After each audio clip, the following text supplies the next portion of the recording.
Everybody back to our wonderful interviews with our NCAP members. And today we have the privilege of talking with Dr. Amanda Baden.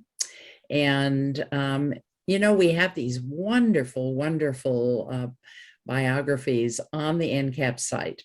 And there's just so much richness there for you to enjoy. So start reading that. And so I want to welcome you, Amanda. We're absolutely thrilled to have you.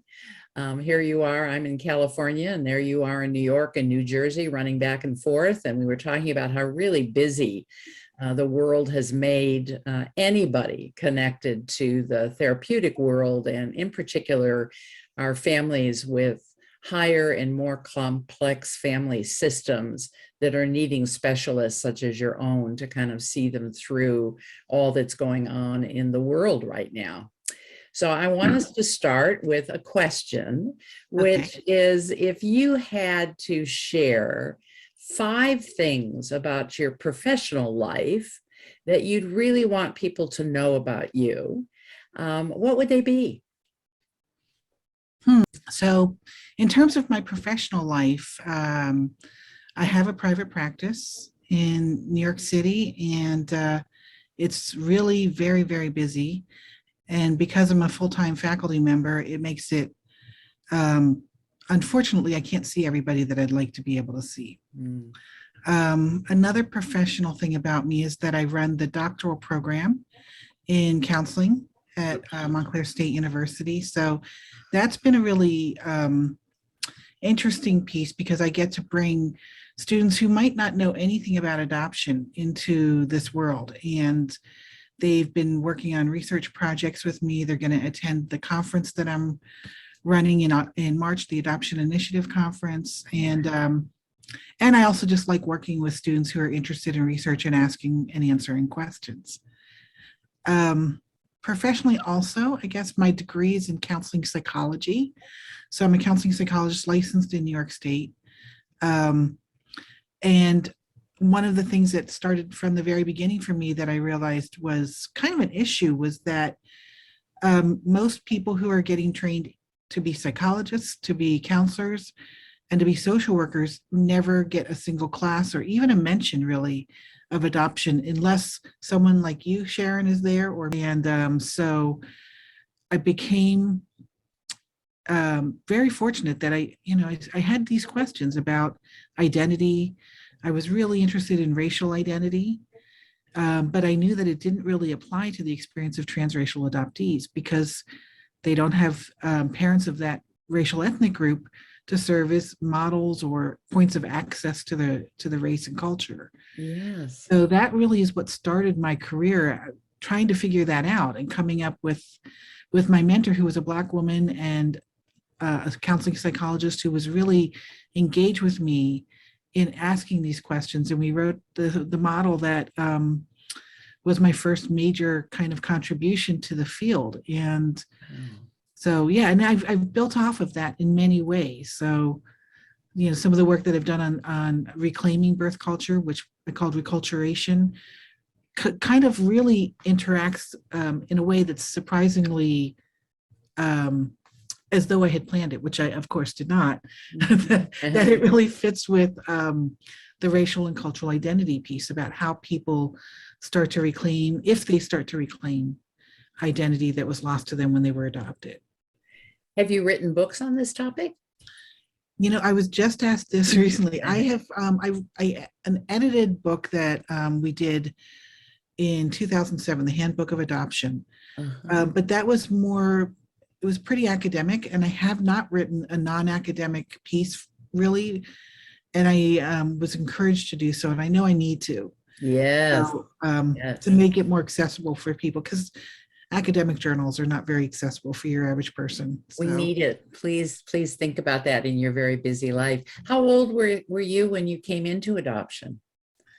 Well, when I was adopted, I was 13 months old, and I was adopted from Hong Kong.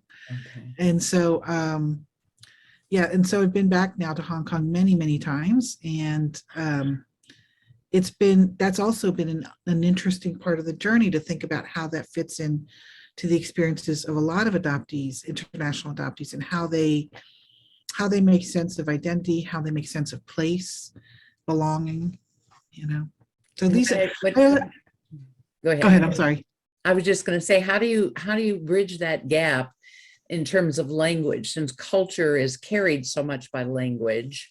And I get that question a lot from adult adoptees that are internationally adopted. They don't know how to go home and claim the identity because they can't speak the language.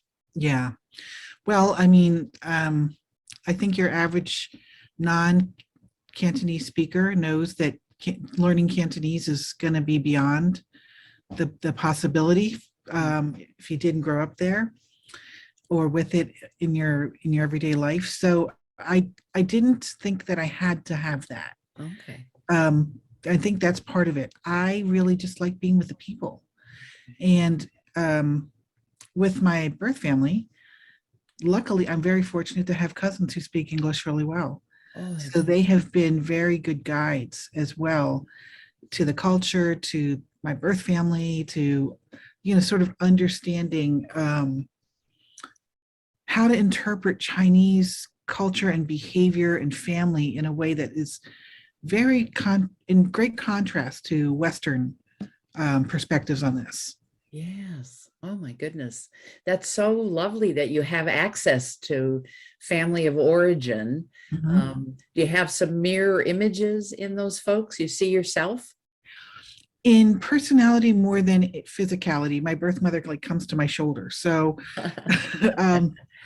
but yes, in personality, in certain ways and certain skills, I can definitely see that.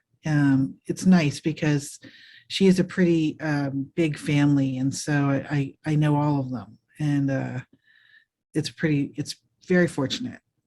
But I wouldn't expect that, you know, there's no guarantees. You never know what you're going to find. That's right. That is the truth. Um, I don't know you outside of your work, and I just imagine you to be an awfully fun person who laughs a lot. What kinds of things keep you busy when you're not up to your eyebrows in work? So certainly my 14-year-old daughter, Ah, she keeps me very busy, and my adorable puppy and my oh, partner, and we are lucky because we made a pretty conscious decision to stay in New York City uh-huh. because we like the diversity and we want to have the opportunities for things like seeing theater things a lot and going to have excellent Chinese food a lot, things like Uh, that. So uh-huh. we've been lucky to make that work. And you have time to do it, I hope, because you really are in such an incredibly wonderful environment there. There's so much to tap into that can be joyous. Boundaries are important, and so I try and have those, but I, as some of my doc students say, that they want me to say no to opportunities more because I'm too busy. Uh-huh. But I feel like there's so many opportunities and so many things that people can benefit from that I can learn. I always have a lot of questions. So I think that's one of the things that defines me is I anything I observe, I have questions about. Uh-huh. And some may say too many questions, but I think the questions often lead to me starting to consider other topics that need to be studied or understood. And Yes. how can we look at things like the psychological impact of it, as well as the emotional and the structural impacts of all these things. Yes. Well, it affects everything, mind, body, and spirit. So, Absolutely. so being curious is a wonderful facet of being a researcher because you can really delve in and share with the rest of us what the truth is. And Yes. that's so necessary because there's so many myths in adoption, things that people believe that, when it's examined by a really healthy, wonderful researcher who's curious, either is validated and we know what to do with it, or or the myth is erased. And so we're able to move forward with some freedom. So I personally thank you for that because I know you've done some incredible work in that area. So your specific work evolved, you in some ways you had a natural, but you had a natural avenue towards it, but you had to discover it along the way. Yeah. What happens when you retire? What do you want people to remember most about Dr. Amanda Baden?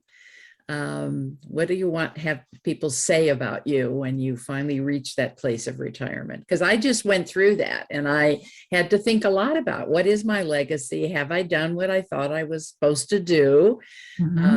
Is it going to be useful to people in 10 years, 20 years? What happens? And so what are your hopes here? It's a really interesting question. I would say one thing I've been told by some people who are newer to academia have said that they felt like I kind of had a role in helping them see that it was possible to do this as a field of study. Okay. And for me, as I said, I didn't even think it was, but it sort of happened that way. And I feel like it was meant to be that way. But so I guess what I would want people to know is that I worked with many other people to kind of make it possible to be an insider in research, because it's something that I think a lot of people question. Yes. We're supposed to, when it comes to the scientific process and empirical study, we're supposed to be objective and removed in a way from the thing we're studying. Yes. But I really think that as an insider, I know better questions to ask than people who are outside of it. And I feel like the value of what the work I've done has been because I know those questions. And those questions aren't just from my experience, but from the many clients that I've been in private practice for 21 years. Wow. In the city. And I attribute a lot of my contributions to the ability that all the folks that I've worked with to share with me their stories, because I would hear and see many commonalities, many themes coming out. I would test that out in the way I thought about what dynamics might be contributing to that. How do we understand this? And so I think that it's hopeful for us to see the adult adoptees, for example, to be given credibility as experts and not just be the ones who are studied, but to be the ones who can do the studying. Oh, that's so helpful. Thank you for sharing that, because you have been a real trailblazer. We've had a lot of adoptive parents in the field, but not a lot of adopted people. And I just think that's a wonderful comment, and it does give hope. So your legacy would be to be a trailblazer in an area that really needed some examples, some role models, some mentors, and you are being a mentor through all the work that you do. So you are creating others to pick up the flag and run with it at the point that you retire. And that was my hope too, is that I was leaving people behind who would continue to either prove or disprove my work. Because either way, that's a good thing, right? Absolutely. Yeah. And I don't know that I would ever call myself a trailblazer, but I feel like other people may not have disclosed their identities as adoptees, for example, when they did this because of the taboo of being an insider. And with a name like Amanda Baden and looking like I do, I had long been used to revealing that aspect of my identity. And so I think that's part of what had an impact, is just, it's not something I can hide. So, and I don't want to.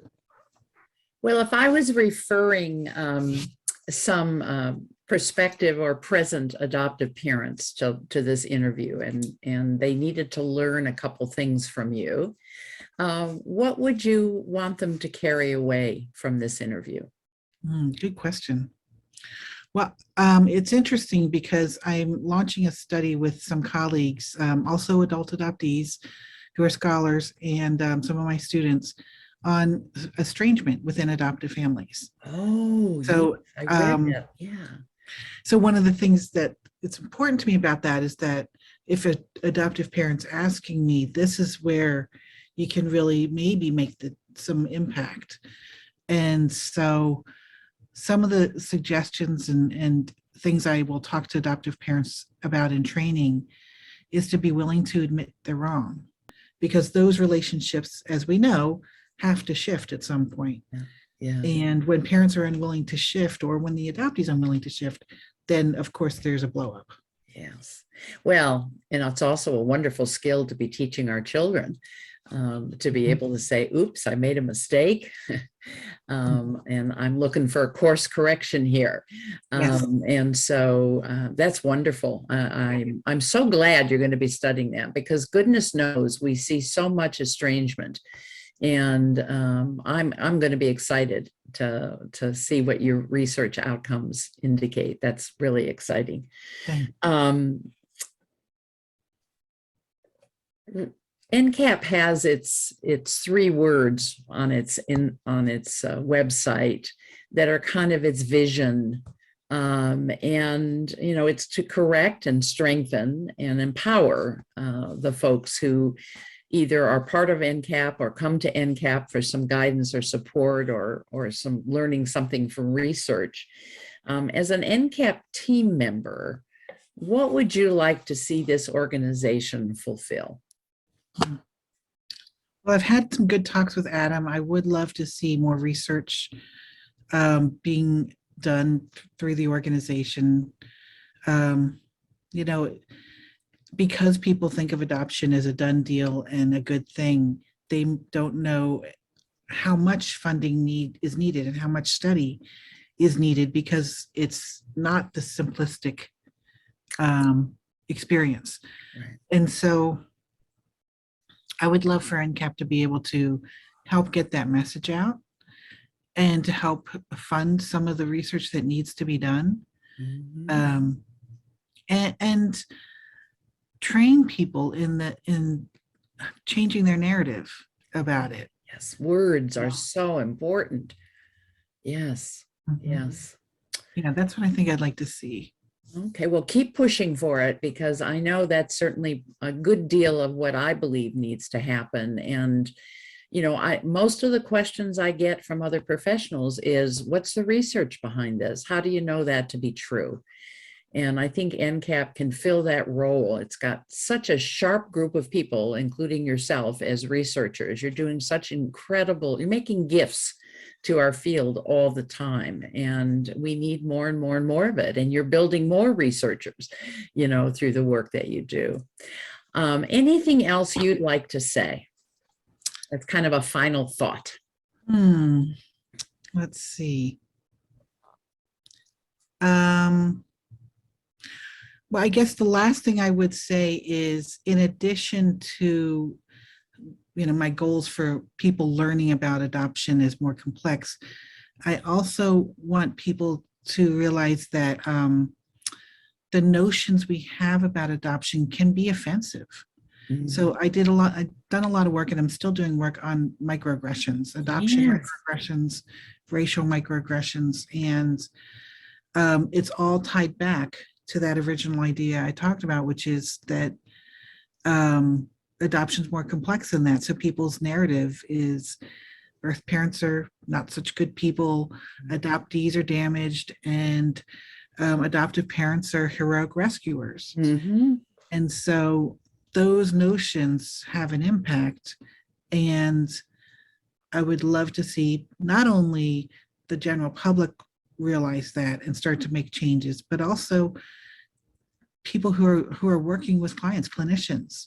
That's been a big part of my my focus as well. The Adoption Initiative, our conference, actually started and continues to have the goal of training mental health practitioners to understand adoption in a more complex way, so they can help their clients. Because I'm sure you've seen it too, when you've had a client who's come from another practitioner who did not have adoption background, and how disempowering that was for them, and frustrating. Every day, there's no discussion with the person who's been adopted. It's like they don't have any input at all. And I always say, well, have you ever talked to the child about this? Have you ever asked your child how they feel? Do you ever ask any I wonder questions? No. So, your child has a voice, And you can learn from that voice, no matter how old they are, and they talk with their behaviors. And even when they're very young, they let you know what's on their mind, but you got to pay attention. You got to be tuned in. You got to be willing to learn. So I'm totally in your corner on that. Amanda, thank you so much. I know you're so very busy and you're doing so much to move the field forward. I want to thank you for offering your time today. It's been a pleasure to talk with you and get to know you a little bit. And I look forward to hearing more from you in the future.